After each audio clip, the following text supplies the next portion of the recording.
ओम नमो भगवते वासुदेवाय।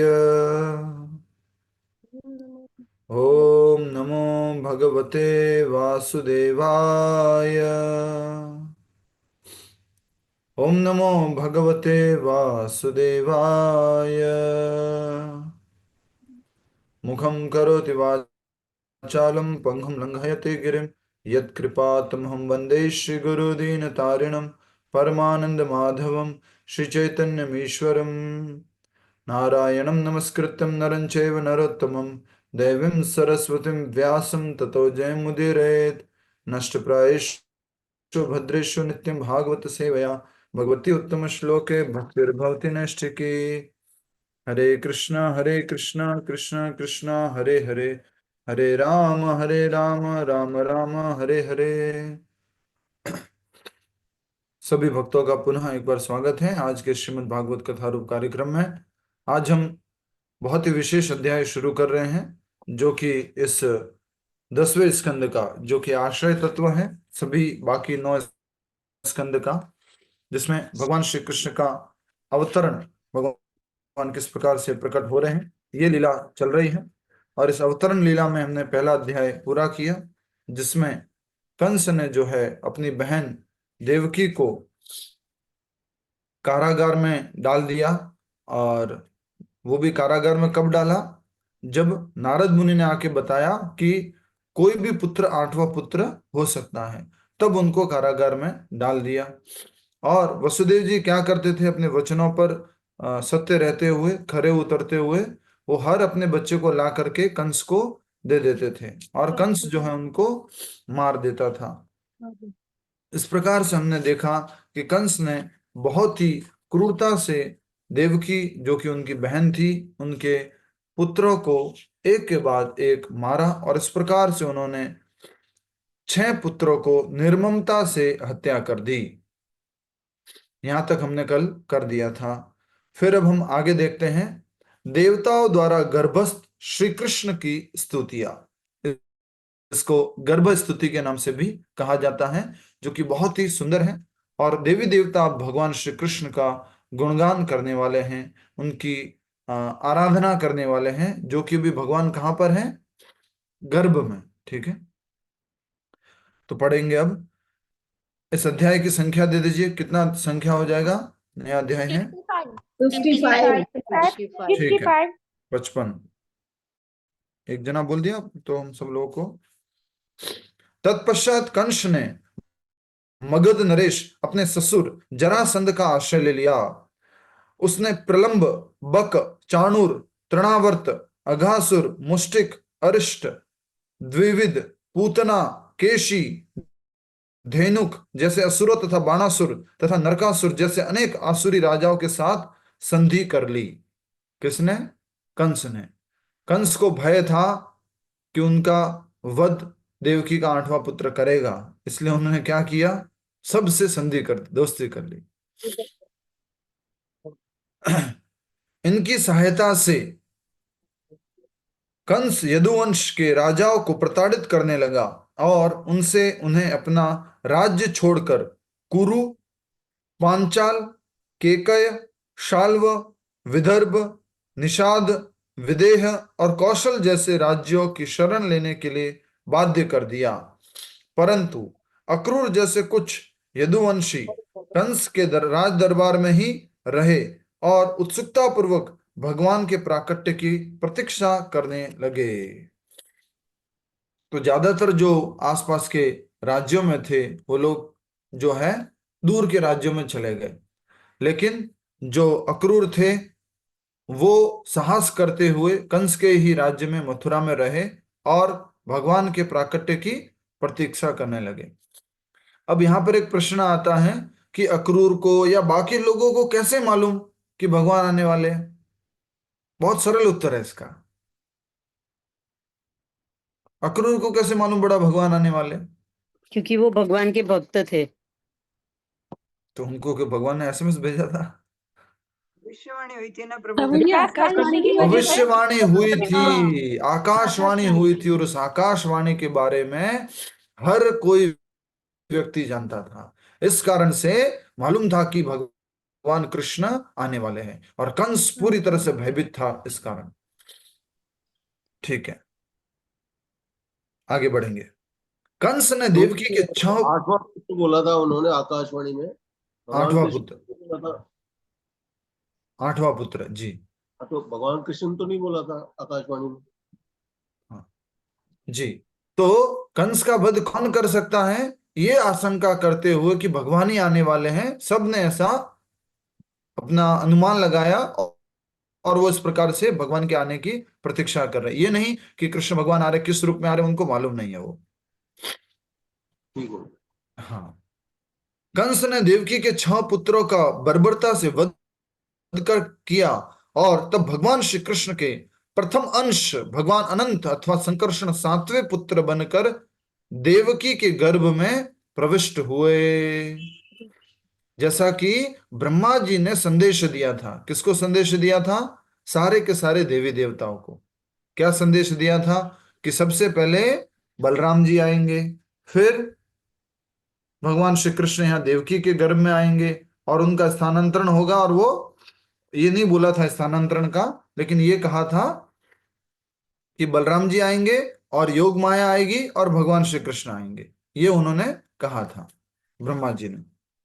तो हम देख रहे हैं कि भगवान श्री कृष्ण के प्रथम अंश, ये याद रखिएगा हमेशा के लिए, आप सब लोग जो भक्त लोग यहाँ बैठे हुए हैं, देखिए। हरे कृष्णा। भगवान श्री कृष्ण और उनके दाईं तरफ से प्रकट होते हैं बलराम जी। उनका दाया अंश है भगवान श्री बलराम जी, और बाईं ओर से प्रकट होती है कौन? राधा रानी। राधा रानी। तो राधा रानी वामांगी है, और बलराम जी दाएं अंग से प्रकट होने वाले बलराम जी दाऊ जी अनंत शेष जी हैं। ये हमेशा याद रखना। सीता, राम और लक्ष्मण जी को जब भी आप खड़ा हुआ देखेंगे तो कैसे देखेंगे? सीता जी कहाँ खड़ी रहती है? राम जी के लेफ्ट साइड। लेफ्ट में, राम जी के लेफ्ट में, लेफ्ट राम साइड। जी के लेफ्ट में। हमारे लिए वो दाया हो सकता है। हम अगर इधर से देख रहे हैं, भगवान सामने खड़े हैं, तो हमारे लिए वो दाया हो सकता है, लेकिन भगवान जी के तरफ से लेफ्ट देखेंगे साइड। तो वो लेफ्ट में है। लक्ष्मण जी भी कहाँ खड़े रहते हैं? उनके दाहिनी राइट साइड। तरफ। ठीक है, इस प्रकार से आप दर्शन होते हैं। कभी भी आप कंफ्यूज मत होना, गौर निताय में गौर कौन है और निताय कौन है, वो दोनों एक जैसा लग रहे हैं। कृष्ण कौन है, बलराम कौन है? हमेशा याद रखिएगा, भगवान कृष्ण के दाई और बलराम जी होंगे। ठीक है, हमेशा याद रखिएगा। ठीक है, आगे बढ़ते हैं। तो श्री कृष्ण के प्रथम अंश भगवान अनंत अथ अथवा संकर्षण 7वें पुत्र बनकर देवकी के गर्भ में प्रविष्ट हुए। उनके गर्भ में आते ही देवकी अत्यंत उल्लसित हो गई, परंतु साथ ही वह अपने पुत्र की सुरक्षा को लेकर अत्यंत भयभीत रहने लगी। देवकी को भय भी लग रहा है कि अब कंस मेरे 6 पुत्रों को मार चुका है, अब 7वें को भी मार देगा। अभी एक और बात ध्यान से सुनिएगा सब भक्त लोग, दोबारा कभी भी आप कहीं पर भी हैं, आपको ये बात याद रहनी चाहिए। पहली बात तो बता दी मैंने कि भगवान श्री कृष्ण के दाएं तरफ कौन है? बलराम जी। बाईं तरफ राधा रानी। उसी प्रकार से भगवान श्री कृष्ण का शयन करने का जो बेड होता है, वो भगवान श्री कृष्ण के जूते, भगवान श्री कृष्ण की और भी इस प्रकार से लीला में उपयोग आने वाली वस्तु है, वो सब बलराम जी का विस्तार है। वो सब कौन है? बलराम जी का विस्तार। जैसे महाविष्णु सोते हैं, गर्भोदक्षा विष्णु सोते हैं, क्षीरोदक्षा विष्णु सोते हैं, किसके ऊपर सोते हैं? शेषनाग। हाँ, इसलिए क्या बोलते हैं उनको? शेषशायी। नाम सुना हुआ है, याद है आपको ये कभी? शेषशायी। हाँ, शेषशायी अर्थात शेष के ऊपर शयन करने वाले, वो है विष्णु। ठीक है, तो बलराम जी आ चुके हैं और गर्भ को तैयार कर रहे हैं, किसके आने के लिए? कृष्ण के आने के लिए। देवकी पर दया दिखाते हुए तथा अपने भक्त यदुवंशियों की कंस के अत्याचार से रक्षा करने के लिए भगवान ने योग माया को आदेश दिया। ठीक है, अब भगवान योग माया को आदेश दे रहे हैं। ये कहीं पर किसी के सामने नहीं हो रहा, भगवान अपनी दिव्य लीला में कर रहे हैं। योग माया को आदेश दिया, हे मेरी योग शक्ति, तुरंत ब्रज जाओ। वहां वसुदेव की पत्नी रोहिणी नंद महाराज के घर में रह रही है। वसुदेव की एक पत्नी कौन हो गई? देवकी। दूसरी पत्नी कौन हो गई? रोहिणी। तो वसुदेव की पत्नी रोहिणी जो है वो नंद महाराज के यहां पर रह रही हैं।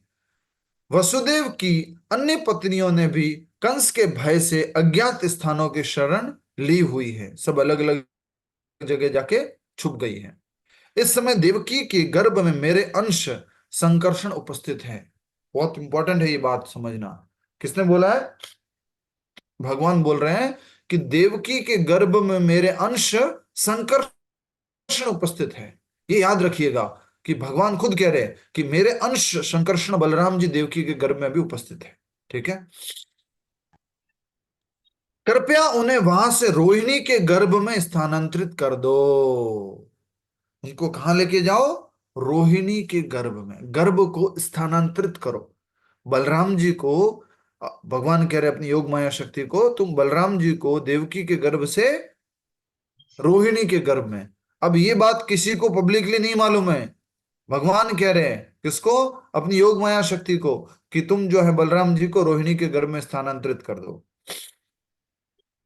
श्रील विश्वनाथ चक्रवर्ती ठाकुर बताते हैं कि देवकी भक्ति का प्रतिनिधित्व करते हैं और कंस भय का। जब व्यक्ति के मन में सदैव भौतिक वस्तुओं के संग का भय रहता है तो उस समय भक्ति प्रकट हो सकती है। मन मरीचि के समान हैं और उसके 6 पुत्र मन के 6 वेग हैं, काम, क्रोध, लोभ, मोह, मद, मात्सर्य। मन किसके बराबर बताया है? मरीच का छह पेट के बराबर। मरीचि वेग के के बराबर। और मरीचि के 6 पुत्र थे जो कालनेमी के पुत्र बने थे आगे, और उनका नाम था हंस, सुविक्रम, क्राध, दमन, रिपुदर्मन और क्रोधहंता। और उनको यहां पर विश्वनाथ चक्रवर्ती ठाकुर तुलना किससे कर रहे हैं? मरीचि की तुलना किससे की? इशारा करो, इशारा करो। मरीचि की तुलना किससे की? मन से। और मन के अंदर हमारे 6 शत्रु बैठे हुए हैं। हेड शत्रु कौन है? हमारा सबसे बड़ा मुखिया शत्रु कौन है? मुखिया काम, लोभ, मन मन मन मन। मन प्रभु जी। मुखिया शत्रु कौन है? मन। बुद्धि। उसके एक सैनिक है, बड़े ताकतवर सैनिक है। वो कौन कौन है? यहाँ लिखा हुआ है, काम, क्रोध, लोभ, मोह, मद, मात्सर्य। हम कई बार ये बोल तो देते हैं काम, क्रोध, लोभ, मोह, मद, मात्सर्य। अब इसका अर्थ जानते हैं? ज्यादातर का अर्थ जानते होंगे, 1-2 शब्दों में अटक जाएंगे तो उनको हम बता देते हैं। काम, काम मतलब ऐसी इच्छा जो अपनी इंद्रिय तुष्टि के लिए प्रकट होती है, उसको बोलेंगे काम। तो हमारे अंदर बैठा हुआ है वो। हाँ जी, बैठा हुआ है, नो डाउट साहब। दूसरा है क्रोध। जब काम पूरा नहीं होता तो वो किस में बदल जाता है? क्रोध में। क्रोध में प्रभु जी। ठीक है, नेक्स्ट। और काम पूरा हो गया तो किस में बदल जाएगा? लोभ में। लोभ में। तो लिखा हुआ है काम, क्रोध, लोभ। ठीक है, आगे आता है मोह। जब काम पूरा हो गया और हमें और वस्तु प्राप्त हो गई, लोभ आ गया, तो हमें फिर नेक्स्ट क्या आता है? मोह। अर्थात ये मेरा है, ये मेरे पास ही रहना चाहिए, कभी मेरे से छूटना नहीं चाहिए, हमेशा मेरे साथ ही रहना चाहिए। इसको क्या बोलेंगे? मोह। ठीक है, अत्यधिक आसक्ति को क्या कहा जाता है? मोह। माफी घाची माता जी, माइक हमेशा बंद रखिए। ठीक है, तो ये हो गया मोह। मद, मद का अर्थ कौन बताएगा? बताइए। अभिमान प्रभु जी। घमंड, जलन प्रभु जी। मद, जलन, अहंकार। अहंकार, मतलब पागल, अभिमान, पागल। अहंकार। मद का अर्थ है अहंकार। याद रखिए, काम, क्रोध, लोभ, मोह, मद। मद मतलब अहंकार। ठीक है, मात्सर्य का मतलब क्या है?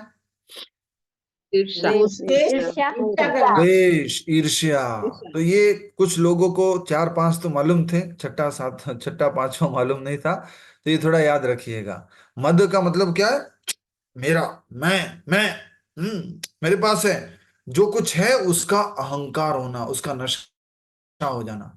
समझ रहे ना आप? नशा हो जाना, जो है उसका नशा हो जाना, उसको बोलते हैं मद, पागलपन, नशा। और वो किस रूप में बोलेंगे? अहंकार। और क्या है अगला? मात्सर्य। मात्सर्य मतलब ईर्ष्या। प्रभु जी हमारे अंदर तो ईर्ष्या नहीं है जी किसी के प्रति, हम तो किसी का, वो समय समय पर प्रकट होती है, परिस्थिति में प्रकट होती है। ऐसा नहीं कि हर समय, अभी क्लास चल रही है, नहीं मैं तो किसी से ईर्ष्या नहीं करती जी। अरे भाई, जब परिस्थिति आती है ना, तब प्रकट होती है। जैसे क्रोध कब प्रकट होता है? जब परिस्थिति आती है। वैसे ही ये जो मात्सर्य है, वो भी परिस्थिति आने पर प्रकट होता है। ठीक है। जैसे कभी कभी क्लास में कुछ प्रभु जी माता जी के मन में आता है मात्सर्य, ये हरिनाम प्रभु जी तो बस उन्हीं माता जी को क्लास में प्रश्न उत्तर के लिए बोलते हैं, उनका ही नाम लेते हैं, उनसे ही मंत्र पढ़वाते हैं, हमारे को तो बस क्या समझ रखा है। हाँ? तो ये यहाँ पर हम समझेंगे कि आ, विश्वनाथ चक्रवर्ती ठाकुर ये कौन है? कोई बता सकता है आप में से? विश्वनाथ चक्रवर्ती ठाकुर कौन है? जल्दी से बताइए। विश्वनाथ प्रभु जी, चक्र प्रभु जी, भक्ति विनोद ठाकुर के पिता है प्रभु जी। हो नहीं माता जी, प्रभु जी जो नामाचार्य है वही। नहीं, नामाचार्य हरिदास ठाकुर है। हाँ जी प्रभु जी, सॉरी।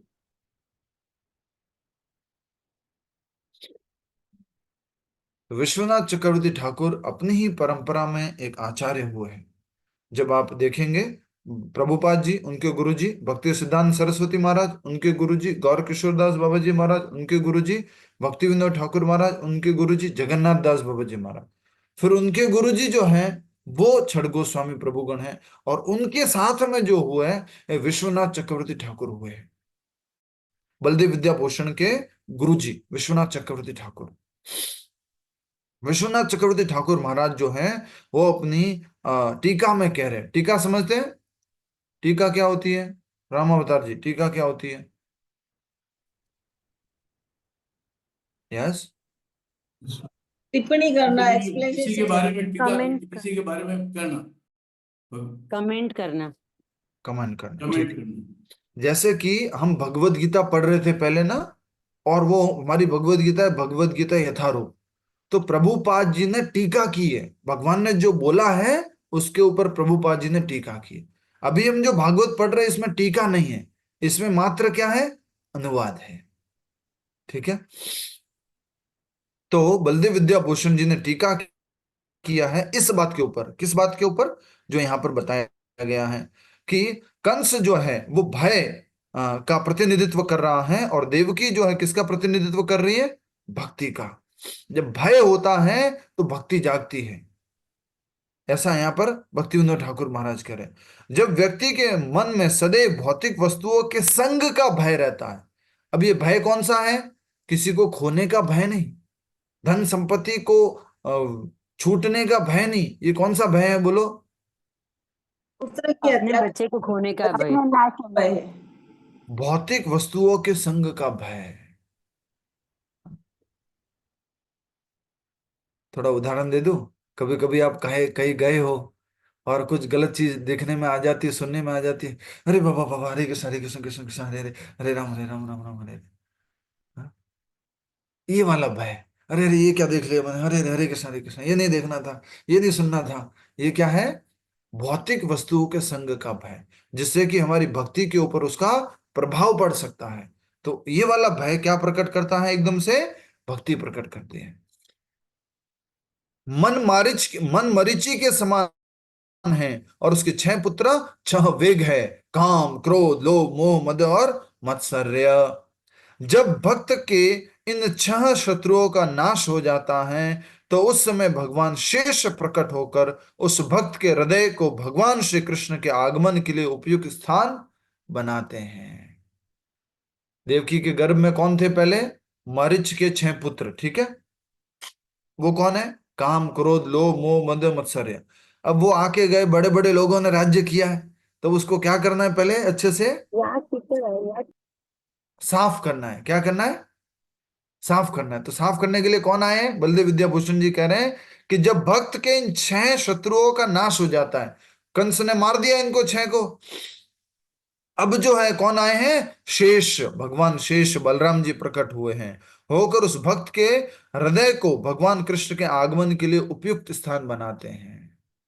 भगवान आने हैं तो स्थान कैसा होना चाहिए? उपयुक्त होना साफ चाहिए, सुथरा। साफ सुथरा होना चाहिए, साफ होना चाहिए। काम क्रोध लोभ मोह मद मत्सर्य आदि से मुक्त होना चाहिए। ठीक है। और इस प्रकार अंत में भगवान प्रकट होते हैं। पहले कौन आते हैं? बलराम जी, फिर भगवान प्रकट होते हैं। भगवान विष्णु ने कहना जारी रखा, हे योग माया, मैं देवकी के पुत्र के रूप में तथा तुम यशोदा की पुत्री के रूप में जन्म लेना। क्योंकि महामाया के रूप में तुम समस्त जीवों की भौतिक कामनाओं को पूरी करती हो, इसलिए भविष्य में लोग नाना यज्ञों तथा आहुतियों द्वारा तुम्हारी भव्य पूजा किया करेंगे। अभी से बोल दिया है, घोषणा कर दी है। ये कौन है? महामाया कौन है? दुर्गा जी। दुर्गा देवी। दुर्गा माता। अभी नवरात्रे आ रहे हैं ना, सब चालू हो गया है कार्यक्रम। हम्म। अम्बे तू है जगदम्बे, बिगड़ी बना दे, जय माता दी, जय से बोलो जय माता दी। ये पूरा जगत दुर्गा माता का है, इसलिए उनका नाम क्या है? दुर्गा। और इस जगत का नाम क्या है? दुर्ग। याद रखना, ये प्रीचिंग करना लोगों को, ये बोलना आप, ये जगत क्या है? जेल है। और हम जेल के जेलर कौन है? दुर्गा माता। दुर्ग की जेलर कौन है? दुर्गा। इसलिए लोग तुम्हारी बहुत पूजा करेंगे। किसके लिए? ये देखो क्या लिखा हुआ है। आज के बाद याद रखना, दुर्गा माता क्या देती है वो देख लो, यहां पर लिखा हुआ है, हे योग माया, मैं देवकी के पुत्र के रूप में और तुम यशोदा की पुत्री के रूप में जन्म लेना। पहले तो क्या बोला है? योग माया। बाद में योग माया क्या बदल जाएगी? किस में बदल जाएगी? महामाया। चूंकि महामाया के रूप में तुम समस्त जीवों की भौतिक कामनाओं की पूर्ति पूरा करती हो। कौन सी कामनाओं की पूरा करती है? भौतिक कामनाओं की। धनम देहि, रूपम देहि, भार्याम देहि, हम्म, बहु देहि, हाँ, दामाद देहि, धनम देही। हाँ, जन धनम तो बोल दिया सबसे पहले, वो तो इम्पोर्टेंट है ना। पुत्र देही पोता देही। पुत्र देहि पोता देहि, देते रहो बस। भौतिक कामनाओं की पूरा करती हो, इसलिए भविष्य में लोग नाना यज्ञों और आहुतियों द्वारा तुम्हारी भव्य पूजा किया करेंगे। अरे अरे नवरात्रे आ गए, हे घर में, हे लहसुन प्याज नहीं, हे हे मांसाहार नहीं, नवरात्रे, हे माता का, हे माता 9 दिन तुम्हारी भक्ति करेंगे, पूरा इच्छा पूरा करना सब। आज अष्टमी है, होमाष्टमी है, अष्टमी है, हवन हवन करना है, हवन करो। ठीक बात है, अच्छी बात है सेवा करना। वैष्णवी है वो, भगवान की बहन है वो, लेकिन क्या मांगना है उससे? भक्ति बढ़ाने की। भक्ति मांगना, भक्ति मांगनी पड़ी। हे वैष्णवी, हे दुर्गा माता, हे महामाया, थोड़ा अपने भाई की भक्ति दे दो ना, थोड़ा सिफारिश कर दो ना अपने भाई की, थोड़ा। अभी आप पहले आओगे, उसके बाद में आप आओगे, तो अपने भाई की भक्ति दे दो थोड़ी सी। लेकिन लोग क्या मांगते हैं?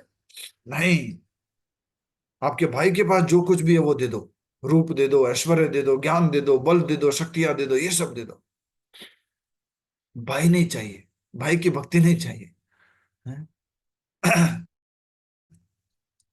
नाना यज्ञ और आहुतियों द्वारा तुम्हारी भव्य पूजा किया करेंगे। विभिन्न स्थानों पर तुम विभिन्न नामों द्वारा पूजी जाओगी, जैसे दुर्गा, भद्रकाली, विजया, वैष्णवी, कुमुदा, चंडिका, कृष्णा, माधवी, कन्यका, माया, नारायणी, ईशानी, शारदा और अंबिका। ये अलग अलग नाम हैं। और आपने 9 दुर्गा के नाम भी सुने होंगे, 9 अलग अलग नाम होते हैं। तो उसी तरह से भगवान ने स्वयं ने बोल दिया कि तुम अलग अलग नामों से जानी जाओगी। चूंकि तुम, अभी कौन बोल रहे हैं? स्वयं भगवान बोल रहे हैं, विष्णु। चूंकि तुम देवकी के 7वें गर्भ को आकर्षित करके रोहिणी के गर्भ में स्थापित करोगी। 7वां गर्भ कौन है? शंकर जी, उसको आकर्षित करके रोहिणी के गर्भ में स्थापित करोगी, इसलिए वे संकर्षण कहलाएंगे। हाँ, समस्त गोकुल वासियों को रमन आनंद देने के कारण उनका नाम होगा राम। तथा अतुलनीय बल के कारण उन्हें बलभद्र नाम से भी पुकारा जाएगा। पहले से ही बोल दिया है, राम या बलभद्र। अतुलनीय बल इसलिए बलभद्र, और सबको आनंद देने वाले इसलिए राम। तो कई बार कुछ भक्त लोग कंफ्यूज होते हैं, हरे कृष्ण कृष्ण कृष्ण हरे हरे, हरे राम। तो इसमें राम का मतलब क्या बलराम है? इसमें कि राम जी बलराम जी है, या राम जी है जो सीतापति राम जी है? प्रभुपाद जी बोलते हैं इस पे आपको कंफ्यूज होने की आवश्यकता नहीं है, ये दोनों एक ही है, राम जी या बलराम जी एक ही है, इसलिए आपको विचलित होने की आवश्यकता नहीं है। ये प्रश्न बहुत इंपॉर्टेंट आता है, कई बार भक्त लोग पूछते हैं। आपको भी कुछ डाउट हो तो फिर पूछ लीजिएगा बाद में। अरे कौन सा लॉ लगता है सुशील जी? पृथ्वी जो है, आप पृथ्वी के ऊपर कुछ भी ऊपर फेंकते हो, ये ऊपर फेंका मैंने, ये नीचे आया, ये ऊपर फेंका, नीचे क्यों आ गया? कौन सा नियम लगता है इसमें? गुरुत्वाकर्षण, सुशील, ग्रेविटेशनल। सबका नाम सुशील जी कर दिया है, आज के बाद आपको सुशील जी के नाम से पुकारा जाएगा सब भक्तों को, ठीक है?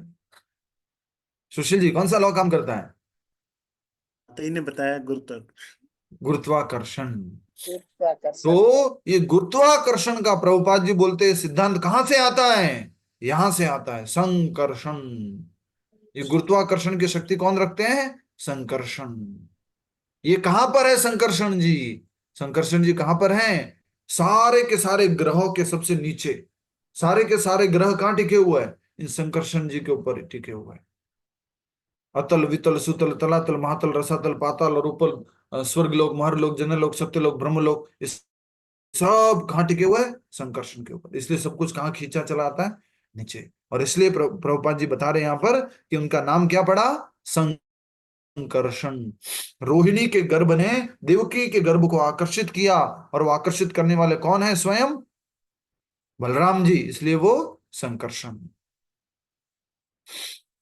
और समस्त गोकुल वासियों को आनंद देंगे, इसलिए उनका नाम क्या हो गया? राम। बलभद्र नाम क्यों हुआ उनका? क्योंकि उनके अंदर अतुलनीय शक्ति है। ठीक है, बहुत बढ़िया, हरि बोल। कुछ भक्त लोग क्लास में पूरा ध्यान देते हैं, मन लगा करके, भैया मुझे सीखना है, हाँ मुझे समझना है, वेरी नाइस।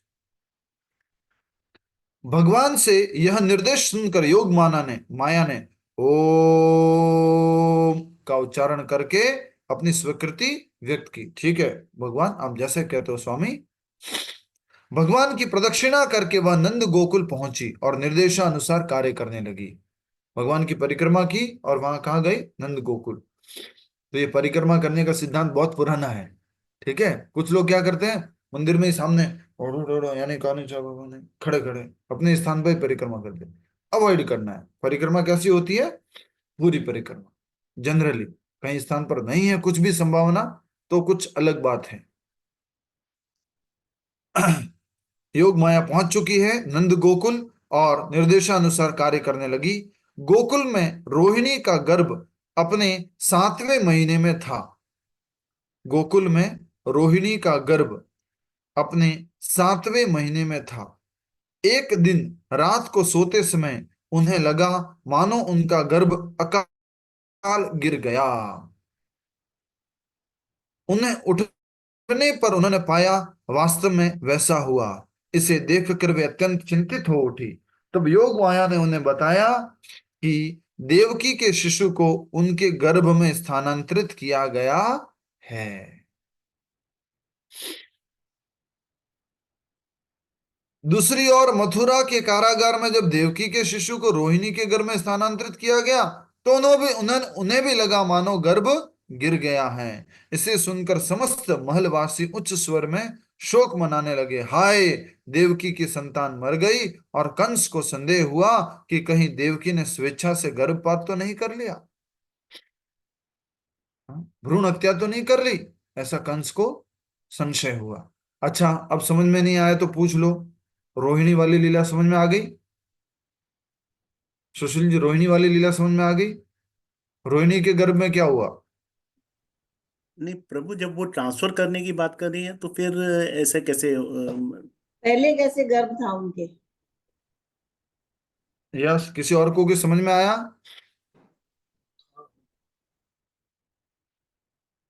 प्रभु जी 7वें महीने में तो बच्चा ऑलमोस्ट पूरा हो जाता है, तो वो जो बच्चा था वो कहाँ गया? वो गर्भ गिर गया, दोनों का कैसे गिर गया प्रभु जी? बलराम जी तो थे ना। मतलब इंटरचेंज तो किया नहीं है, सिर्फ देवकी का गर्भ जो है रोहिणी जी में ट्रांसफर किया है। तो जो एग्जिस्टिंग था 7 महीने का बच्चा, वो भी तो कहीं गया होगा। गोकुल में रोहिणी का गर्भ अपने 7वें महीने में था, और एक दिन रात को सोते समय उन्हें लगा मानो गर्भ अकाल गिर गया है। गिरा नहीं, मानो गिर गया है, गिरा नहीं। और उठने पर उन्होंने पाया कि वास्तव में ऐसा हुआ है, ऐसा उनको लगा। इसे देखकर अत्यंत चिंतित हो उठी। तब योग माया ने उन्हें बताया कि देवकी के शिशु को उनके गर्भ में स्थानांतरित किया गया है। देवकी के गर्भ में जो शिशु आए थे वो कौन थे? बलराम जी। बलराम जी को उनके गर्भ में स्थानांतरित किया गया है। अब यहां पर यह शंका आ रही है कि यस, अगर उनसे पहले कोई शिशु था, ऑलरेडी गर्भ धारण किया हुआ था, उस शिशु का क्या हुआ? ये हमारे मन में प्रश्न आ रहा है, जैसा इनको भी लगा, रोहिणी जी को भी लगा। तो हम इसको समझने की प्रयास करेंगे। प्रभुपाद जी ने तात्पर्य में बताया हुआ है, इस श्लोक के तात्पर्य में हम ग्रंथ भागवतम में से पढ़ेंगे इसको। दूसरी ओर मथुरा के कारागार में जब देवकी के शिशु को रोहिणी के गर्भ में स्थानांतरित किया गया, तो उन्हें भी लगा मानो उनका गर्भ गिर गया है। इसे सुनकर समस्त महलवासी उच्च स्वर में शोक मनाने लगे। हाय, देवकी की संतान मर गई। और कंस को संदेह हुआ कि कहीं देवकी ने स्वेच्छा से गर्भपात तो नहीं कर लिया। तब पूर्ण पुरुषोत्तम भगवान वसुदेव के मन में प्रकट हुए। अब यहां से शुरू होता है भगवान का प्रकट होना। हरि बोल। क्या लिखा है? पूर्ण पुरुषोत्तम भगवान श्री कृष्ण। मुझे इस बात की खुशी है कि आज की कथा जहां पर भगवान प्रकट हो रहे, भगवान स्वयं बोल रहे हैं, ये कथा श्री धाम वृंदावन से हो रही है। वृंदावन में बैठे हैं, मथुरा के पास में हैं, जैसा कि आप सब लोग जानते हैं, मथुरा में भगवान प्रकट हुए थे। तो हाँ, भगवान परम पुरुषोत्तम परम भगवान जो हैं, देवकी के गर्भ में प्रकट होने से पहले, सबसे पहले वो कहाँ प्रकट हुए? उनके मन में प्रभु जी। देव जी के मन में, किसके मन में? वसुदेव जी के मन। वासुदेव जी के। हृदय वसुदेव में। जी के मन में। ये याद रखिएगा, और यहाँ पर लिखा हुआ है सबसे पहले कहाँ प्रकट हुए? वसुदेव जी के मन में। ठीक है। और भगवान के वसुदेव जी के मन में प्रकट होने से पहले कहाँ प्रकट हुए भगवान?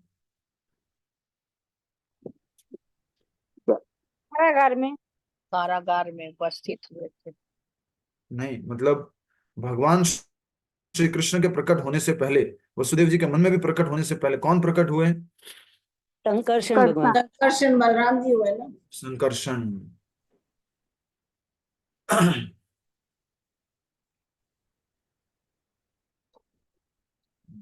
तो ये तात्पर्य यहाँ पर आता है, इसको हम यहाँ पर पढ़ सकते हैं। अगर आप हिंदी में किसी के पास है ये भागवतम, मूल भागवत जो हम पढ़ रहे हैं, हाँ, मेरे पास है ना। 15वां 15वां श्लोक देख सकते हैं, दूसरे अध्याय का।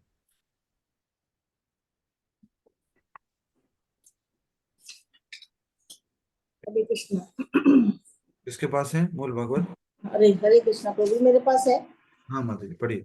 गर्भे प्रणीते 15वें श्लोक देवस्य। का तात्पर्य पढ़ रहे हैं। हाँ। हरे कृष्ण।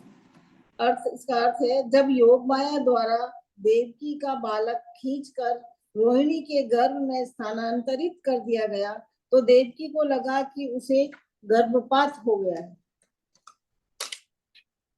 फलतः महल के सारे निवासी जोर जोर से यह कहकर विलाप करने लगे, हाय, देवकी का बच्चा जाता रहा। तात्पर्य है, महल के सारे वासियों में कंस भी सम्मिलित थे। जब सारे लोग विलाप कर रहे थे, तो दयावश कंस भी यह सोचकर उनके साथ विलाप करने लगा कि हो न हो दवाओं के कारण या अन्य किसी बाहरी कारण से देवकी का यह गर्भपात हो गया। किंतु हरिवंश में योग माया द्वारा देवकी के गर्भ से बालक को खींचकर करके रोहिणी के 7 मास के गर्भ में स्थापित करने की पूरी कथा वर्णित है। अर्धरात्रि में गहरी नींद में सोते सोते रोहिणी को लगा मानो सपने में उसे गर्भपात हो गया है। कुछ समय बाद जब वह जगी तो उसने देखा कि सचमुच ऐसा ही हो चुका है। अतः वह बहुत चिंतित थी, किंतु योग माया ने उसे बतलाया, हे शुभे, तुम्हारे बालक को पुनर्स्थापित किया जा रहा है। मैं देवकी के गर्भ से बालक खींच रही हूँ, इसलिए तुम्हारे बालक का नाम संकर्षण होगा। योग निद्रा शब्द महत्वपूर्ण है। जब आत्म साक्षात्कार द्वारा मनुष्य अध्यात्म से पुनः जुड़ता है तो मनुष्य अपने जीवन को स्वप्नवत मानता है। भगवत गीता 2.69 में कहा गया है, या निशा सर्वभूतानां तस्याम जागृति संयमी यस्याम जागृति भूतानि सा निशा पश्यतो मुनेः। जो सभी जीवों के लिए रात है वह संयमी पुरुषों के लिए जगने का समय है, और जो सारे जीवों के जगने का समय है वही मुनियों के लिए रात होती है। आत्म साक्षात्कार की अवस्था योग निद्रा कहलाती है। इस अवस्था में सारे भौतिक कार्यकलाप स्वप्नवत प्रतीत होते हैं। इस तरह योग निद्रा की व्याख्या योग माया के रूप में की जा सकती है। हरे कृष्णा प्रभु। हरे कृष्ण। तो यहाँ पर संक्षिप्त रूप में हमने देखा, जैसे पिछले श्लोक में अगर हो तो वो भी देख लीजिएगा एक बार। वही सेम बात जो यहाँ पर कही गई है वही थी। उन्होंने योग माया ने कहा रोहिणी को, हे शुभ, कि आपके गर्भ में बालक को स्थानांतरित किया जा रहा है। तो इसका एक्सप्लेनेशन रह जाता है, अभी इस वाले श्लोक में तो मिला नहीं, और पिछले श्लोक में हो तो देखिएगा, हम इसको और फिर समझेंगे, अवश्य समझेंगे। जैसे कल हमने 6 पुत्रों की बात कही थी तो आज हमने समझ ली, आज इसको कल हम समझने का प्रयास करेंगे। अब तब पूर्ण पुरुषोत्तम भगवान वसुदेव के मन में प्रकट हुए। भगवान पूर्ण पुरुषोत्तम भगवान श्री कृष्ण वसुदेव के मन में प्रकट हुए। सबसे पहले अपने हृदय में भगवान को धारण करने के कारण वसुदेव की अंग कांति सूर्य के समान प्रकाशवान हो गई। वसुदेव कैसे दिखने लगे?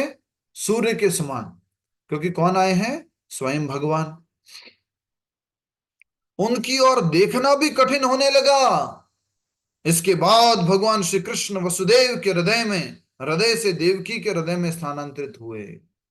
हरि बोल, हरि बोल, हरि बोल। ये याद रखिएगा, स्थानांतरण ऐसा नहीं था सामान्य स्त्री पुरुष का स्थानांतरण होता है, वैसा स्थानांतरण नहीं था। पहले भगवान कहां पर आए? वसुदेव जी के मन में या हृदय में, एक ही बात है। और वो फिर हृदय में से फिर कहां गए? देवकी के हृदय में, भगवान स्वयं। और जब वसुदेव जी के हृदय में आए थे भगवान, तो वसुदेव जी कैसे प्रकाशमान होने लगे? सूर्य के समान प्रकाशमान होने लगे। ठीक है। हाँ,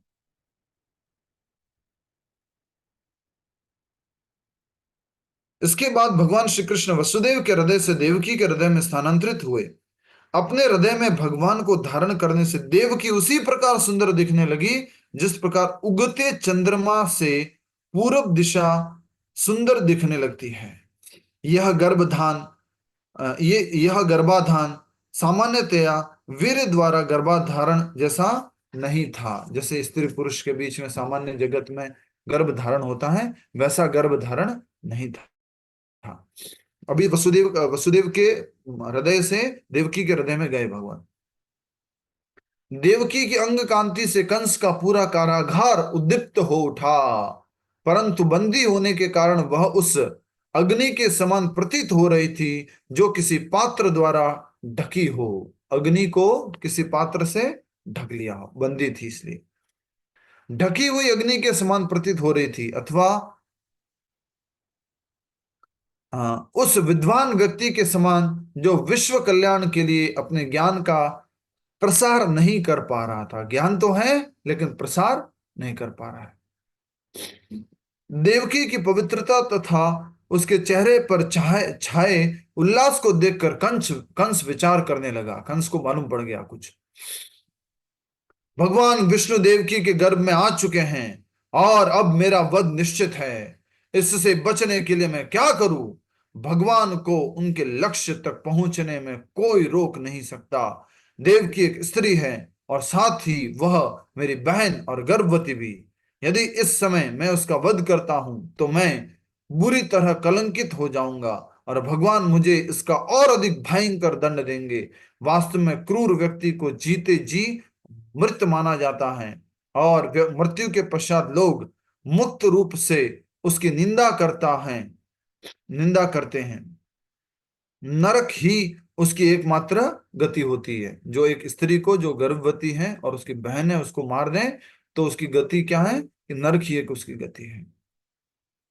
श्री कृष्ण की उपस्थिति से कंस का कारागार एक तीर्थ बन चुका था। हरि बोल। कंस का कारागार क्या बन प्रभु जी गया? एक पैरा रह गया एक प्रभु जी। अंतरा रह गया बीच में, ऊपर वाला इस कंस ने। अच्छा अच्छा, एक लाइन रह गई क्या? हाँ जी, ना पूरा पूरा रह पैरा गया। है। जी जी जी, पैराग्राफ रह गया। इस प्रकार कंस ने भगवान के जन्म लेने तक प्रतीक्षा करने और तत्पश्चात कुछ निर्णय लेने का निश्चय किया। तो उन्होंने सोचा मैं वेट करता हूं कि अब क्या है, भगवान प्रकट होंगे नहीं होंगे, हाँ मैं देवकी को तो नहीं मारता हूं। तो उन्होंने वेट करने का निश्चय किया। भय तथा भगवान के प्रति द्वेष के कारण उसका चित्त भयंकर भगवान के विचारों में लीन रहता। किसके विचारों में लीन रहता है? भगवान के विचारों। कब आएगा, कब आएगा, मेरे को मार देगा, कब मारेगा, कैसे मारेगा, क्या होगा, मेरे को मार देगा, कैसा होगा वो, हाँ? हर समय उसके बारे में सोच रहे हैं। चाहे वो अपने राज सिंहासन पर बैठा हो, चाहे बिस्तर पर लेटा हो, तथा अथवा खाते पीते समय वह सर्वत्र सतत अपने शत्रु को ही देखता था। उदाहरण में कभी कभी लिटिल कृष्ण में दिखाते हैं। कभी वो सो रहे तो कुछ काला दिख जाता था, ओ कृष्ण कृष्ण कृष्ण, कुछ कुछ दिख गया उस कृष्ण, खा रहा है पानी का गिलास, देखिए ये कृष्ण, हर समय उनको वही दिख रहे थे। हर समय वो भगवान को देखता। यद्यपि प्रतिकूल भाव से ही सही, वह पूरी तरह से कृष्ण भावना भावित हो गया। भले कैसे? प्रतिकूल भाव से, दुश्मन के भाव से, लेकिन हर समय किसके बारे में सोच रहा है? कृष्ण के बारे में, भगवान के बारे में। श्री कृष्ण की उपस्थिति से कंस का कारागार एक तीर्थ बन चुका था। ब्रह्मा जी, शिव जी, नारद, केवल देवल, व्यास जैसे महर्षि तथा इंद्र, चंद्र, वरुण जैसे अन्य अनेक देवगण अदृश्य रूप से देवकी के कक्ष में आ गए। ये दर्शन कराइए, ये फोटो है। यस, दर्शन कीजिए सभी लोग। ये देख सकते हैं आप। ब्रह्मा जी, शिव जी, इंद्र, चंद्र, नारद मुनि, देवल, असित, व्यास सब वहां पर पहुंच चुके हैं और अदृश्य रूप से देवकी के उस कक्ष में हैं। ये देवता तथा ऋषिगण गर्भस्थ भगवान को प्रणाम करने के बाद उनकी स्तुति करने लगे। अब देवता लोग क्या कर रहे हैं? स्तुति भगवान की। भगवान प्रकट हो चुके हैं देवकी के गर्भ में। देवकी कैसी दिख रही है? एक पूर्ण चंद्रमा से प्रकाशमान, जो कि चंद्रमा जब उड़ने लगता है तब चंद्रमा की रोशनी जैसा। ठीक है, अब देखते हैं क्या प्रार्थना कर लेते हैं। आज हमने जप माला पहले ही कर ली थी और आज एकादशी है, तो हम जाप तो क्लास के बाद कंटिन्यू रखेंगे। तो ये स्तुतियां इंपॉर्टेंट हैं। आप कहें तो आज ही करें, नहीं तो इसको कल कर सकते हैं, जैसा आप सब लोग कहेंगे। आज वाले हाथ खड़ा करो ऐसे, आज वाले हाथ खड़ा करो ऐसे, बोलना नहीं है। आज वाले हाथ ऐसा करो, कल वाले ऐसे करो, दोनों कर खड़ा करके रखो। आज वाले ऐसे, कल वाले ऐसे। यस, कुछ लोग खड़ा नहीं कर रहे तो मुझे मालूम नहीं पड़ेगा। आज वाले हैं, ठीक है ठीक है। तो ज्यादा एक्सप्लेन नहीं करते हुए, मुख्य बातों की तरफ ध्यान देते हुए हम आज ही कर लेते हैं। आज एकादशी का दिन है, बहुत सुंदर प्रार्थना है, तो हमको करना चाहिए और अधिक से अधिक हम जप भी करेंगे। तो अब ये जो ब्रह्मा जी, शिव जी, नारद मुनि, असित, देवल, व्यास, अन्य ऋषिगण जो हैं भगवान को प्रणाम करने के बाद उनकी स्तुति करने लगे, गुणगान करने लगे। कैसे गुणगान कर रहे हैं सुनिए। हे भगवान, आप परम सत्य हैं। आपने दुष्टों के संहार तथा अपने भक्तों की रक्षा का वचन दिया है तथा आप कभी इस वचन से च्युत नहीं होते हैं। और वचन क्या है? भगवद गीता में भी भगवान ने बोला है, यदा यदा हि धर्मस्य ग्लानिर्भवति भारत अभ्युत्थानम धर्मस्य तदात्मानं सृजाम्यहम् परित्राणाय साधूनां विनाशाय च दुष्कृतानां धर्म संस्थापनार्थाय संभवामि युगे युगे। कुछ लोग बोल ही नहीं रहे थे, आपको ये दो श्लोक याद नहीं है क्या? ये याद होने चाहिए आपको। चौथे अध्याय का 7वां और 8वां, 7वां 8वां। 8वां और 8वां श्लोक है गीता का। तो ये देवतागण ऋषिगण बोल रहे हैं, हे भगवान आप परम सत्य हैं, आप दुष्टों के संहार तथा अपने भक्तों की रक्षा का वचन आपने दिया है, और आप अब कभी भी इस वचन से च्युत नहीं होते। च्युत मतलब समझ गए, गिरते नहीं हैं अपने वचन से, अपने प्रॉमिस से। आप आपकी पूर्ण शरणागति लेते हुए हम आपको नमन करते हैं, कृपया हमारी रक्षा करे, देवता बोल रहे हैं। यह जड़ शरीर एक वृक्ष के समान है जिसमें 2 प्रकार के फल लगते हैं। सभी लोग पढ़ रहे हैं ना, ध्यान से, ध्यान से पढ़िए। यह जड़ शरीर एक वृक्ष के समान है जिसमें 2 प्रकार के फल लगते हैं, सुख का आनंद और दुख की पीड़ा। ये शरीर 2 फल देता है, एक तो सुख देता है और एक दुख देता है। प्रकृति के 3 गुणों का संग इस वृक्ष की 3 जड़ें हैं और इसका मूल कारण है, और इसका मूल कारण है जड़। जड़ जो है उसका मूल कारण जो है वो क्या है? 3 गुण, सत्वगुण, रजोगुण और तमोगुण, वो इसका मूल कारण है। इसका एक पेंटिंग बनाना कल आप में से, या कोई चित्र बना सके तो बनाना इसका। धर्म, अर्थ, काम और मोक्ष, ये इस वृक्ष के फलों के 4 प्रकार के स्वाद है। फलों के 4 प्रकार के स्वाद है, धर्म, अर्थ, काम, मोक्ष। जीवात्मा 5 इंद्रियों के माध्यम से तथा 6 प्रतिकूल परिस्थितियों के बीच, शोक, मोह, वृद्धावस्था, भूख, मृत्यु, प्यास, ये 6 प्रतिकूल परिस्थितियां हैं। ये भी याद रखना आप, क्या क्या है? शोक, मोह, वृद्धावस्था, मृत्यु, भूख और प्यास। इन स्वादों का अनुभव करता है। 5 इंद्रियों के माध्यम से 6 प्रतिकूल परिस्थितियों का आस्वादन करता है। किसके द्वारा? 4, धर्म, अर्थ, काम, मोक्ष के द्वारा ये स्वाद है। इस वृक्ष पर 7 स्तरीय छाल लिपटी हैं, त्वचा, रक्त, मांसपेशी, अस्थि, मज्जा और वीर्य। तो जो ये वीर्य हैं वो स्त्री या पुरुष दोनों में ही बहुत बड़ी शक्ति होती है।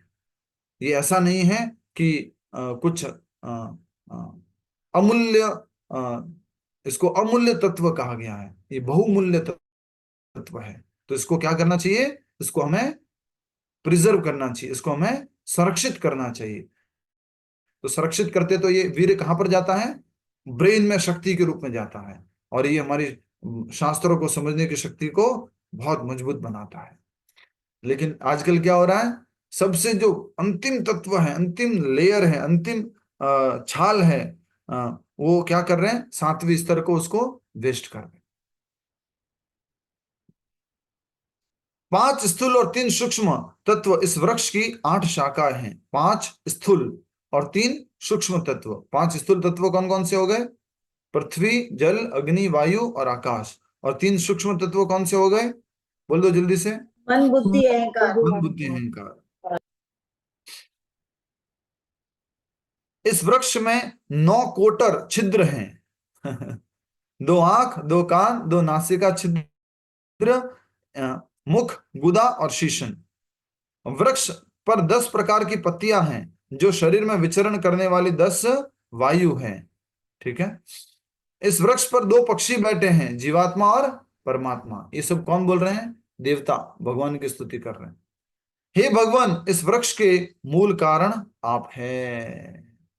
यद्यपि सृष्टि के सृजन, पालन तथा संहार के लिए विभिन्न देवता कार्यरत हैं, परंतु वास्तव में आपसे ही संपूर्ण सृष्टि का जन्म हुआ है। एकमात्र आप ही इसका पालन करते हैं और प्रलय के पश्चात एकमात्र आप ही बचे रहते हैं। इसलिए हम आपकी शरणागति स्वीकार करते हैं। ऐसे अनेक अभक्त हैं जो कठोर तपस्या करने के बाद स्वयं को मुक्त मानने लगते हैं, परंतु वास्तव में उनकी बुद्धि अशुद्ध होती है। आपके चरण कमलों की अवमानना करने के कारण वे अपने तथाकथित मुक्त पद से नीचे गिर जाते हैं, जैसे हिरण्यकश्यपु, जैसे हिरण्याक्ष, जैसे रावण, जैसे कुंभकर्ण, जैसे कंस की ओर संकेत कर रहे हैं।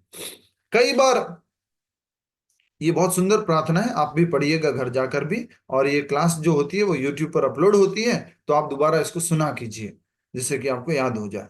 याद तभी होता है जब हम दोबारा तिबारा सुनते हैं, अध्ययन करते हैं। कई बार भक्तों का आ, भी अपने पद से पतन होता है, परंतु वह अभक्तों के पतन के समान नहीं है। क्या लिखा है? भक्तों का भी कभी कभी क्या हो जाता है? पतन हो जाता है, लेकिन वो अभक्तों के पतन के बराबर नहीं है।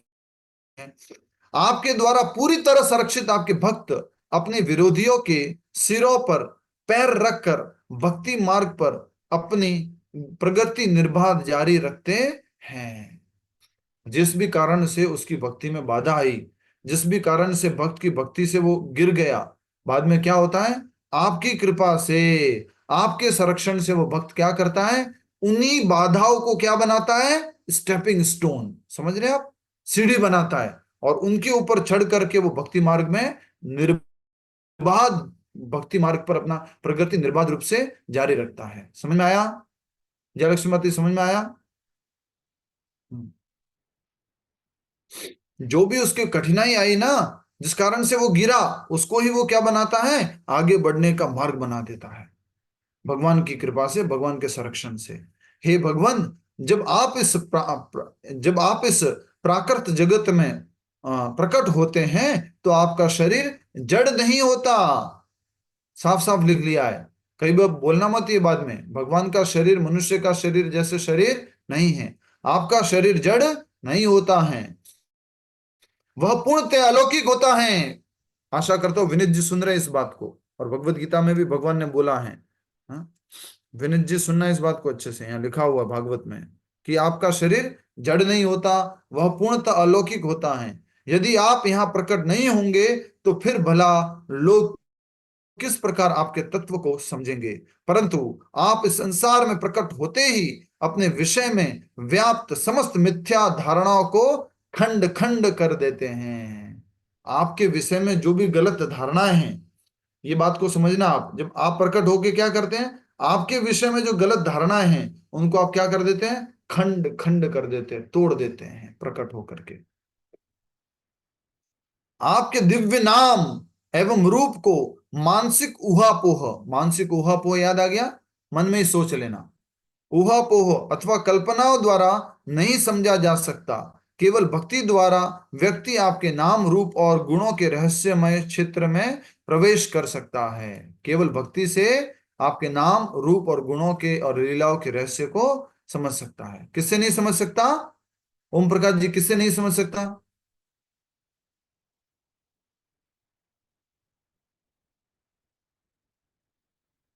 यस, ओम प्रकाश जी बताएंगे।